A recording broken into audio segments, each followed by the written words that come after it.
സംഭവിച്ചത്? ഞാൻ ഏതാണ്ട് രാവിലെ 2:45 എനിക്കൊരു കോള് വരിക.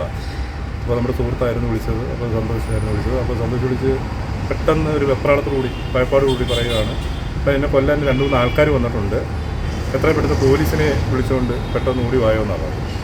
അങ്ങനെ അന്നേരം തന്നെ ഞാൻ പെട്ടെന്ന് ഓടി ചെന്ന് നമ്മുടെ ബൈക്ക് എടുത്തുകൊണ്ട് ഞാൻ നേരെ അവരുടെ വീട്ടിൽ ചെന്നപ്പോഴത്തേക്ക് കാണുന്ന കാഴ്ച എന്ന് പറയുന്നത് ഒരു ഭയപ്പെടുന്ന രീതിയിലുള്ളൊരു കാഴ്ചപ്പാട് തന്നെയായിരുന്നു.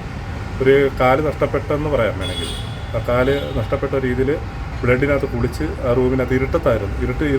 കറണ്ടില്ലായിരുന്നു അവിടെ. അപ്പോൾ അവിടെ ചെന്നപ്പോഴത്തേക്ക് ഇങ്ങനത്തെ ഒരു അവസ്ഥയിലാണ് കാണുന്നത്. പിന്നെ ഞാൻ ചെന്ന് ഏതാണ്ട് ഒരു മിനിറ്റ് എടുത്ത് കാണത്തില്ല. അതിന് മുമ്പ് തന്നെ പോലീസുകാരെല്ലാം വന്നു.